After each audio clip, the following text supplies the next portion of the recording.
A lo largo de los años, los PCBs han evolucionado y han encontrado su camino en casi todas las industrias del planeta, desde productos electrónicos simples como soluciones de iluminación, hasta industrias más complejas como la tecnología médica o aeroespacial. Hey, incluso estoy seguro de que tienes una de estas en tus manos para ver este vídeo. El día de hoy veremos el desarrollo de esa tecnología a lo largo de los años y, por qué no, la forma de realizar algunas en casa. Antes de que los circuitos impresos se convirtieran en el componente común utilizado en la electrónica, se utilizaba la construcción punto a punto, que involucraba algunos diseños extremadamente voluminosos y poco confiables.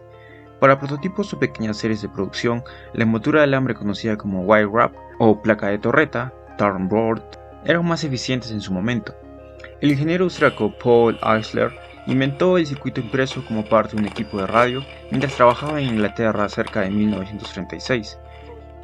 Luego, alrededor de 1943, Estados Unidos comenzó a utilizar la tecnología a gran escala para fabricar fusiles de proximidad para su uso en la Segunda Guerra Mundial. Posteriormente, en 1948, se lanzó la invención para uso comercial. Los circuitos impresos no se volvieron comunes en la electrónica de consumo hasta mediados de la década de 1950, después de que el ejército de los Estados Unidos desarrollara el proceso de autoensamblaje. Aproximadamente al mismo tiempo en Gran Bretaña, Geoffrey Dahmer llevó a cabo un trabajo similar. Originalmente todos los componentes electrónicos tenían cables conductores y la PCB tenía agujeros perforados para cada cable de cada componente. A continuación se pasaban los cables de los componentes a través de los orificios y se soldaban a la traza de la PCB. Este método de montaje se denomina construcción de orificio pasante o through hole construction. En 1949, Moe Abramson y Stanislaus F. Denko del Cuerpo de Señales del Ejército de Estados Unidos desarrollaron el proceso de autoensamblaje en el que los cables de los componentes se insertaban en un patrón de interconexión de lámina de cobre y soldaduras por inmersión. La patente que obtuvieron en 1956 fue asignada al Ejército de Estados Unidos, con el desarrollo de técnicas de laminado y grabado de placas. Este concepto evolucionó hasta convertirse en el proceso de fabricación de placas de circuito impreso estándar que se utiliza en la actualidad. Desde la década de 1980 se han utilizado cada vez más piezas pequeñas de montaje en superficie en lugar de componentes de orificios pasantes. Esto ha llevado a tableros más pequeños para una funcionalidad dada y menores costos de producción, pero con algunas dificultades adicionales para reparar tableros defectuosos. Las herramientas CAD en software para computadora ingresaron a partir de los años 50, con el objetivo de ser utilizadas para asistir los esquemas de circuitos o la simulación de los mismos. La gran ventaja que otorgó el CAD en ingeniería electrónica y eléctrica es reducir los tiempos de estudio y costos de reingeniería, ya que la herramienta permite simular la versión final de diseño y corregir errores evaluando prototipos reales.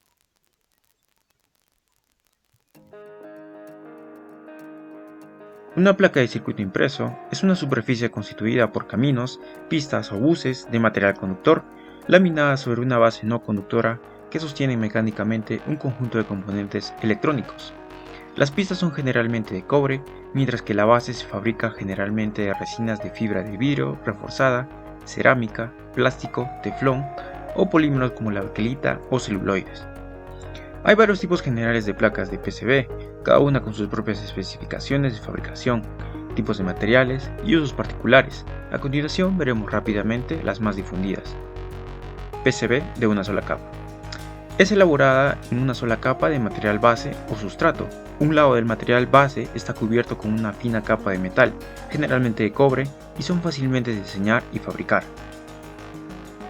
PCB de doble capa. Tienen un material base delgado, de metal conductivo, como cobre, que se aplica a ambos lados del tablero. Los agujeros perforados a través de la placa permiten que los circuitos en un lado de la placa se conecten a circuitos en la otra. La conexión se da mediante un orificio pasante o con el uso de un montaje en superficie. PCB multicapa. Consiste en una serie de 3 o más PCBs de doble capa. Estas se aseguran con un pegamento especializado y se intercalan entre las piezas de aislamiento para garantizar que el exceso de calor no irrita ninguno de los componentes. Se encuentran en tamaños pequeños como 4 capas o tan grandes como 10 o 12. En algunos casos especiales se pueden llegar a 50 capas de espesor. PCB rígidos. Son placas de circuito impreso que están hechas con un material de sustrato sólido que evita que la placa se tuerza. Posiblemente el ejemplo más común de una PCB rígida es una placa base de computadora. PCBs flexibles. Están constituidos con un material de base tipo flexible y estos PCBs vienen en formatos de una cara, doble cara y multicapa. Esto ayuda a reducir la complejidad dentro del ensamblaje del dispositivo. Aún así, los PCBs flexibles ofrecen muchas ventajas, por ejemplo doblarse, envolverse y tener un bajo peso. PCBs flex rígidos. Los PCBs flex rígidos combinan la mejor de ambos mundos. Se componen de múltiples capas de circuitos flexibles unidos a más de una placa rígida. Así también permiten un diseño más aerodinámico, reduciendo el tamaño general de la placa y el peso del paquete. PCB de alta frecuencia. Se utilizan en un rango de frecuencias de 500 a 2 GHz. Estos PCB se utilizan en varias aplicaciones críticas de frecuencia como sistemas de comunicación. Se debe tener en cuenta muchos aspectos al elegir las placas de PCB de alta frecuencia y su correspondiente tipo de conector PCB, incluida la constante dieléctrica de K, la disipación de pérdida, el grosor dieléctrico, ya que estas van a afectar en gran medida la impedancia y la velocidad de transmisión del circuito, especialmente en aquellos circuitos con extremadamente alta frecuencia. PCBs con respaldo de aluminio. Estos PCBs se utilizan en aplicaciones de alta potencia, ya que la construcción de aluminio ayuda a disipar el calor. Se sabe que los PCBs con respaldo de aluminio ofrecen un alto nivel de rigidez y un bajo nivel de expansión térmica, lo que los hace ideales para aplicaciones con alta tolerancia mecánica. ¿Qué constituye exactamente una PCB? Este punto depende de las características de la PCB, pero simplificadamente hay 4 componentes principales diferentes cuando se trata de la composición de una PCB. Tenemos el sustrato, la lámina o láminas de cobre, la máscara de soldadura y la serigrafía, pero aquí también podemos adicionar los agujeros para el montaje de componentes o la interconexión, conectores de interconexión y terminales de entrada y salida. Una descripción más detallada de los componentes podría ser la siguiente. Primero, el sustrato. La fibra de vidrio y su forma utilizada para los PCBs o tela de fibra de vidrio, dióxido de silicio principalmente, le otorgan resistencia mecánica. La más conocida es la FR4. Las letras FR en la designación del material indican retardante de llama. Los sustratos para circuitos impresos de circuitos de radio en frecuencia de alta potencia, por ejemplo, usan plásticos con una constante eléctrica de permitividad baja. Los circuitos impresos utilizados en vacío o gravedad cero, como en una nave espacial, al ser incapaces de contar con un enfriamiento por convección, a menudo tienen un núcleo grueso de cobre o aluminio para disipar el calor de los componentes electrónicos. Por otro lado, no todas las tarjetas usan materiales rígidos. Resina epoxi. Es empleada para formar el sustrato de los PCBs. Mezclada con la fibra de vidrio, se consigue un material compuesto o composite con buenas propiedades mecánicas y eléctricas, tanto aislantes como dieléctricas. Lámina de cobre. Se crea depositando eléctricamente cobre sobre un tambor de titanio que gira y, de forma continua, se separa la lámina resultante del mismo para posteriormente ser aplicada sobre un sustrato del PCB. Prepreg. Es un material previo al sustrato. Es una mezcla de tela de fibra de vidrio y resina epoxi semicurada. Se crea para después pegar las láminas de cobre y terminar el curado, mediante la aplicación de temperatura y presión controladas. Vías. Son conexiones verticales entre capas hechas por la perforación de un pequeño agujero y llenas con material conductor, cobre. Antipad. Un antipad es un espacio libre en un plano de cobre que permitirá la perforación de un agujero a través de un plano sin hacer una conexión. Strip line. El strip line en un PCB se compone del conductor insertado en un dieléctrico con planos GND en las capas top y bottom. Microstrip. El microstrip en un PCB está compuesto del conductor en la capa superior por encima del eléctrico y tiene un plano de tierra por debajo. Thermal leaf. Los pads que se quedan dentro de un plano de masa y van conectados al mismo pueden unirse en plano con 3 formas geométricas, una cruz, un aspa o sólido. Las dos primeras sirven para hacer una ruptura térmica con el plano de la masa para facilitar la soldadura. Teardrops. Objeto con forma de lágrima que rodea los pads, vías y ángulos de la pista. Los teardrops aumentan la cantidad de cobre alrededor de estos objetos para minimizar los posibles errores de taladro y metalización, ya que podrían cortar conexiones. Test points. Es recomendable poner puntos de test en las señales críticas. Se pondrán por la cara de trabajo y con un texto al lado con la función, referencia, señal, etc. Clearance. Espacio vacío alrededor de un objeto. Un objeto es un área con cobre que puede ser un pad, circular o rectangular. Paso. El paso es el patrón en las medidas de los componentes electrónicos.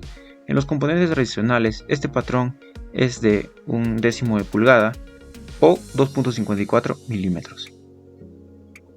Antes de ingresar a la fabricación de los PCBs profesional y casera, correspondientemente, cabe mencionar que hay dos formas diferentes de montar los componentes en la placa. Primeramente, por orificio pasante. Se conecta a través de orificios en una placa misma, con los cables del componente perforado, a través de la PCB, hasta el otro lado. Luego, el cable se suelda en el otro lado de la placa. Esto lo hace perfecto para componentes más grandes como condensadores. Montaje en superficie. Se montan directamente en la placa en lugar de hacerlo a través de ella. El uso de componentes más pequeños libera las partes de la placa. Fabricación de PCBs profesionales. La organización IPC o Institute for Printed Circuits ha generado un conjunto de estándares que regulan el diseño, ensamblado y control de calidad de circuitos impresos, siendo la familia IPC 2220 una de las de mayor reconocimiento en la industria. Otras organizaciones también contribuyen con los estándares relacionados, como por ejemplo el Instituto Nacional Estadounidense de Estándares, o conocido como ANSI, la Comisión de Electrotecnia Internacional, o IEC, o la Alianza de Industrias Electrónicas, es decir, la EIA, y la JEDEC. ¿Son estos estándares realmente tan importantes? La respuesta es sí. Caso contrario, nos encontraríamos con las siguientes situaciones. No podríamos comprar productos similares, un tiempo de comercialización garantizado se basaría en la casualidad y no en la buena selección de la fábrica y el buen diseño, no podríamos garantizar el nivel de calidad adecuado. Las normas IPC son de uso voluntario, pero al usarlas mejora el producto y puede aportar en la robustez, confiabilidad y duración del producto. Además, usada con otras normas, puede reducir los niveles de contaminación electromagnética y ayudar a pasar los ensayos y certificados a los que son sometidos los productos electrónicos, para ser vendidos en mercados internacionales. Hay una variedad de documentos dentro de los estándares IPC. Si estos se usan juntos, deben lograr que el fabricante y el cliente acuerden la calidad y la aceptación. El sitio web de la IPC lo ayudará a obtener más información sobre la organización en sí. Si lo que deseas hacer es comercializar una PCB, no estaría de más que le eches un vistazo a los estándares IPC. Diseño. El diseñador debe obedecer numerosas normas para diseñar un circuito impreso que funcione correctamente y que al mismo tiempo sea barato de fabricar. Los diseñadores de circuitos impresos a menudo utilizan programas de automatización de diseño electrónico, conocidos como IDA, por sus siglas en inglés. Estos programas almacenan información relacionada con el diseño, facilitan la edición y pueden también automatizar tareas repetitivas. La primera etapa es convertir el esquema en una lista de nodos, o netlist en inglés. El siguiente paso es determinar la posición de cada componente. El programa luego expande la lista de componentes en una lista completa de todos los pines para la tarjeta, utilizando las plantillas de la biblioteca de footprints asociados a cada tipo de componente. Recordar que las corrientes elevadas requieren de pistas mucho más anchas y el diseñador usualmente determina este ancho. Luego, el programa combina la lista de nodos, ordenada por el nombre de los pines, con la lista de los pines, ordenada por el nombre de cada uno de los pines. Luego, el programa trata de rutear cada nodo de la lista, señales, pines, encontrando secuencias de conexión en las capas disponibles. Después del ruteo automático, usualmente hay una lista de nodos que deben ser ruteados manualmente. Una vez ruteado, el sistema puede tener un conjunto de estrategias para reducir el costo de producción del circuito impreso. ¿Y qué se suele hacer en la industria? Manufactura. La gran mayoría de las tarjetas para circuitos impresos se hacen adhiriendo una capa de cobre sobre todo el sustrato, a veces en ambos lados, creando un circuito impreso virgen, y luego retirando el cobre no deseado después de aplicar una máscara temporal, por ejemplo grabándola con percloruro férrico, dejando solo las pistas de cobre deseado. Métodos típicos para la producción de circuitos impresos. la impresión serigráfica, el fotograbado, desfrazado de circuitos impresos, la impresión en material termosensible. Luego, continuando con la producción, nos vamos al paso del atacado. La mayoría de los procesos utilizan ácidos o corrosivos para eliminar el cobre excedente. Los químicos más utilizados son el cloruro férrico, el sulfuro de amonio, el ácido clorhídrico mezclado con agua y el peróxido de hidrógeno. Perforado. Las perforaciones o vías del circuito impreso se taladran con pequeñas brocas hechas de carburo de tungsteno para la maquinaria automatizada. Estañado y máscara antisoldante. Los pads y superficies en las cuales se montarán los componentes usualmente se metalizan, ya que el cobre al desnudo no es soldable fácilmente. Serigrafía. Los dibujos y textos se pueden imprimir en las superficies exteriores de un circuito impreso a través de la serigrafía, así como a través de la tecnología de impresión digital por chorro de tinta o inkjet printer. Montaje. En las tarjetas through hole, a través del orificio, los pines de los componentes se insertan en los orificios y son fijadas eléctrica y mecánicamente a la tarjeta con soldadura. Pruebas y verificación. Las tarjetas sin componentes pueden ser sometidas a pruebas al desnudo, donde se verifica cada conexión definida en el netlist en la tarjeta finalizada con una cama de pinchos. Protección y paquete. Los primeros recubrimientos utilizados eran ceras. Los recubrimientos modernos están constituidos por soluciones de goma silicosa, poliuretano, acrílico o resina epóxica. Algunos son plásticos aplicados en una cama al vacío. Programas. Hay un gran número de programas gratuitos y de pago para el diseño de circuitos impresos. Entre ellos tenemos principalmente a los siguientes. Eagle, desarrollado por la sociedad alemana CATSOFT, creada por Rudolf Hofer y Klaus Peter en 1988 y posteriormente fue adquirida por Autodesk. Altium, fundada en 1985 con el nombre de Protel Systems en Australia. Es ideal para los ingenieros electrónicos que trabajan para grandes empresas, industriales o el Internet de las cosas. Lamentablemente requiere una larga fase de aprendizaje. Proteus, una compañía fundada en 1988 por John Jameson en el Reino Unido.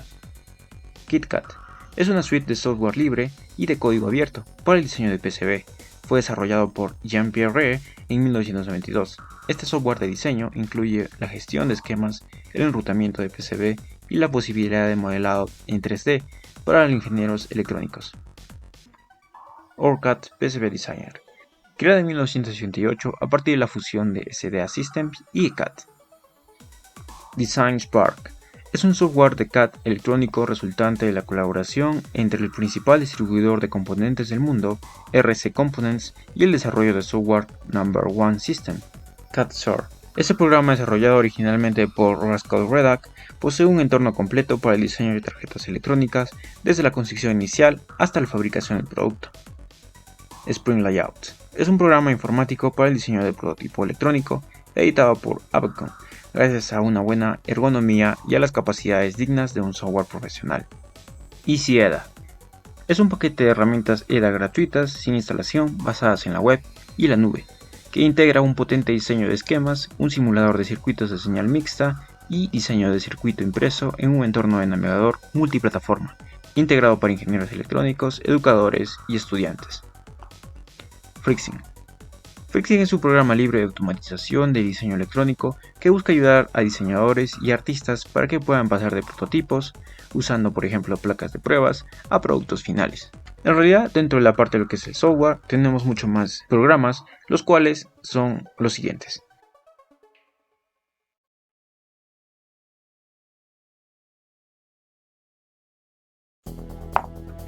Tecnología de montaje superficial.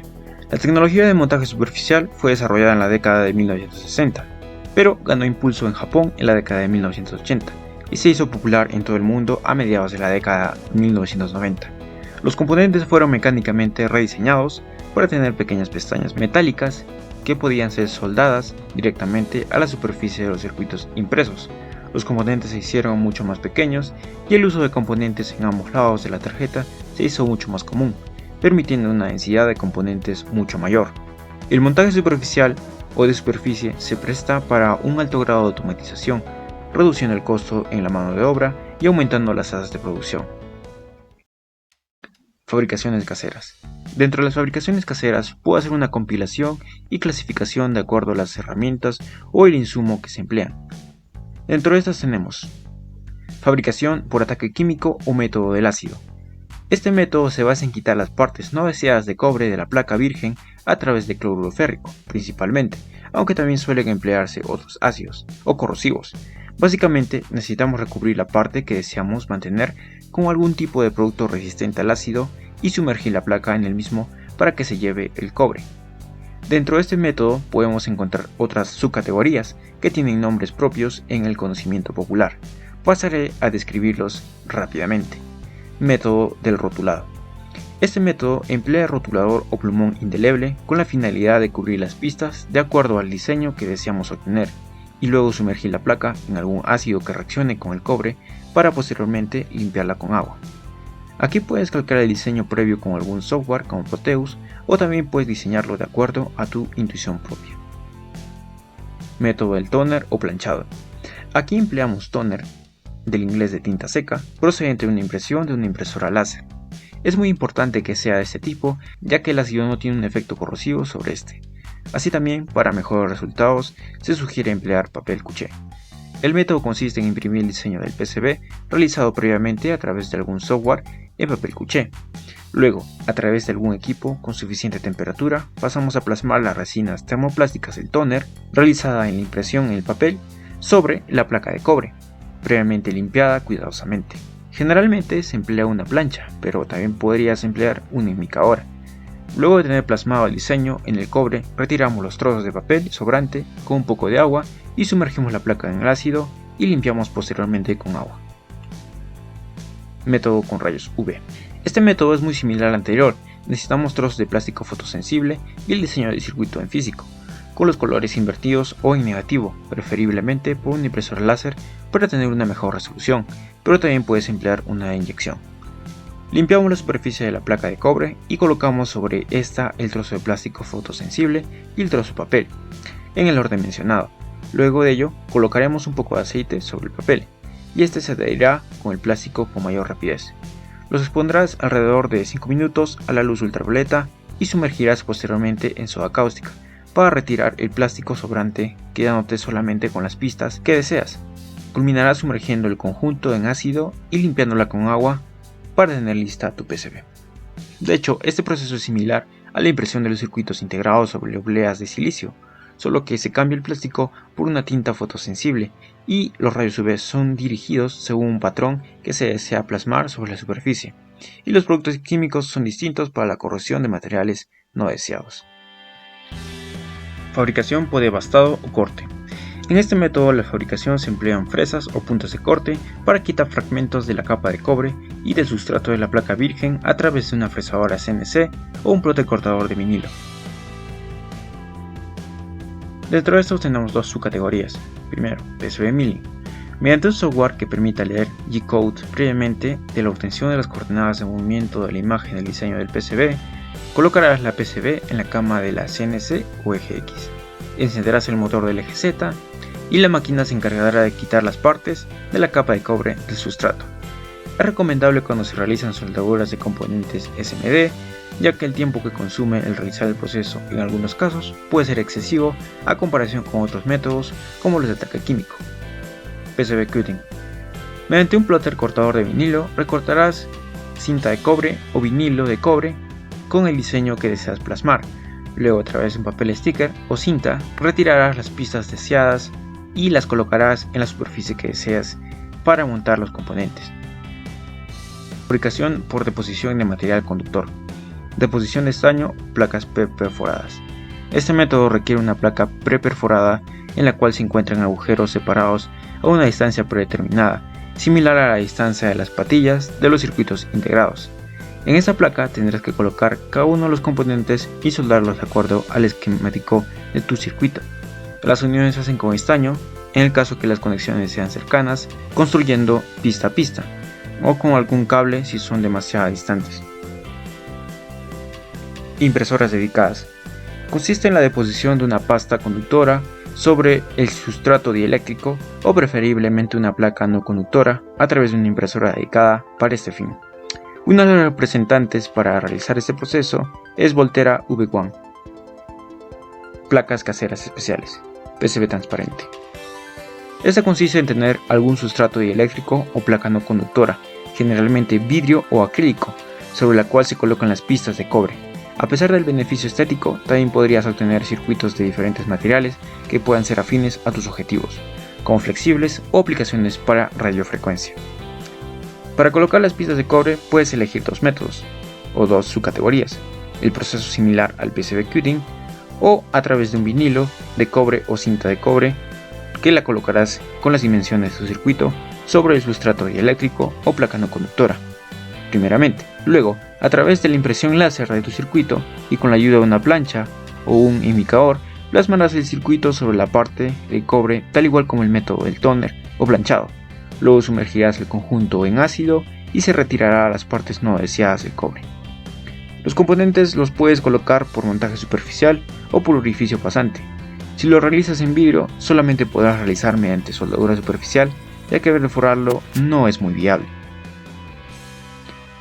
Montadura Manhattan. Este sistema de construir un circuito electrónico sobre la base llamada Manhattan la comenzaron a utilizar electrónicos del siglo pasado, para la construcción de sus placas, las cuales posteriormente utilizarían en etapas de radiofrecuencia. Este método simplifica mucho el trabajo y es beneficioso si lo trabajas con radiofrecuencia. La utilización de la PCB virgen sobre la cual se trabaja el negativo o masa del circuito, colocando pequeños recortes de otra placa y pegándolas con algún pegamento, simulando cual pequeñas islas. Estos son los puntos conductores donde estarán montados todos los componentes. Otras alternativas: wire wrapping o enrollamiento. También conocido como cable enrollado, es un método utilizado para unir con cable dos puntos en contacto eléctrico o de datos. Es utilizado en múltiples industrias. Puede ser hecho a mano o mediante una máquina y puede ser modificado manualmente después. Fue popular en la manufactura a gran escala en los años 60 y principios de los 70. Se continuó utilizando esporádicamente en producciones pequeñas y prototipos hasta hace muy poco. El enrollamiento puede ser más fiable que los circuitos impresos, debido a que las conexiones son menos propensas a fallar debido a la vibración o presión física de la placa. Las partes electrónicas a veces son conectadas en zócalos que a su vez están unidos con cianoacrilato o adhesivos de silicio. Las conexiones son realizadas en los pines o postes, siendo los mejores hechos de una aleación de berilio, cobre y una capa de oro para prevenir la corrosión, y los más baratos están hechos de un bronce con una capa de estaño. Una herramienta de wire wrap manual se asemeja a un bolígrafo. El wire wrap es uno de los sistemas más reparables de la electrónica ensamblable. Los postes pueden ser armados varias veces sin desgastarse considerablemente. Wire wrap es el sistema por excelencia empleado en el diseño de prototipos. Propuesta. En el desarrollo de los PCBs a veces suele ser necesario soldar los componentes con una disposición sencilla. Es por ello que emplear una placa perforada en muchos casos suele ser la preferida. En este ejemplo en particular se empleó un plástico llamado Sintra, con doble grosor aproximadamente una placa de baquelita o fibra de vidrio estándar. A pesar de ello, las ventajas de estas son similares a las que ofrece una placa preperforada. Consiste en colocar los componentes y cables de unión conjuntamente mientras realizas agujeros de acuerdo a tu diseño de tu esquemático. La realización de los agujeros no requiere broca y taladro, y el material no se deforma demasiado ante la soldadura con cautín, alrededor de los 300 grados Celsius. A continuación vemos la comparación de este método con el que emplea la placa preperforada.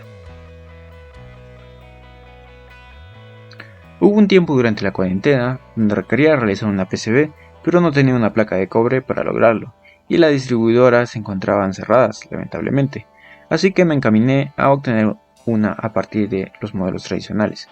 La experimentación consistió en devastar piezas de cobre y depositarlas mediante un pegamento en una placa plástica, y posteriormente realizar un baño de cobre que cubriría las grietas mediante la deposición de cobre sobre las mismas a través de un electrolitro. Creo aproximadamente un 70% que pudo haber resultado bien, pero no encontré los materiales suficientes para poder concluir. Así que solo puedo mostrarle imágenes del proceso. Luego intenté realizar una PCB a partir de papel aluminio, pero al poco tiempo me di cuenta que era inviable, pues la soldadura en el aluminio es un poco complicada, así que En el siguiente paso me decidí a bañar el aluminio con una capa de cobre, pero es una tarea complicada si no se encuentra con los insumos secundarios correspondientes. A pesar de ello, las placas de Sintra, cubiertas con papel aluminio a través de un pegamento, me sirvieron para las pruebas que realicé al intentar fresar las placas PCB mediante mi CNC.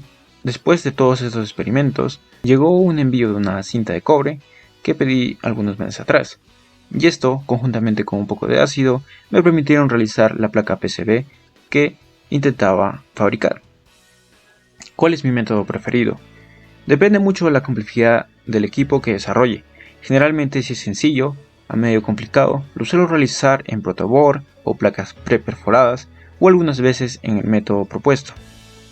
Pero cuando la complejidad es mucho mayor, prefiero irme por el método de planchado, aunque no estaría nada mal complementarlo con el método del PCB milling. Puedes dejar en la caja de comentarios cuál es tu método favorito. ¿Importa la forma en que se ensambla una PCB cuando se trata de su funcionamiento? En resumen, sí, hay cosas que las placas PCB multicapa pueden hacer a las que las placas de una o dos capas ni siquiera pueden acercarse. Las placas de circuito impreso multicapa permiten conectar más circuitos en una sola placa que las placas de una o dos capas, lo que significa que son capaces de admitir componentes electrónicos que no solo son mucho más complejos, sino que también consumen mucha más energía. Posible futuro. Actualmente, la mayoría de las placas de circuito se imprimen utilizando métodos de varios pasos, como la deposición al vacío convencional y el modelado fotolitográfico. Sin embargo, estos métodos tienen desventajas ya que requieren una alta temperatura de procesamiento, implican desechos tóxicos y son costosos. Con los avances tecnológicos que hemos visto en los años anteriores, no es difícil imaginar que los PCBs pronto se revolucionarán. Con el uso de la impresión 3D, que se ha vuelto más común en la actualidad, la impresión 3D ha hecho realidad una placa de circuito impreso. No solo eso, sino que los institutos de investigación predicen un futuro más verde para los PCBs elaborados con papel. ¿Qué tipo de dirección te gustaría que los PCBs tomaran en el futuro? Házmelo saber en la caja de comentarios. Evidentemente, este video no contiene todo lo relacionado a las PCBs, es por ello que te animo a seguir indagando sobre este tan espectacular tema. Conmigo, hasta la siguiente semana, y nunca se olviden cuestionarse sobre sus mascotas. Nos vemos muy pronto.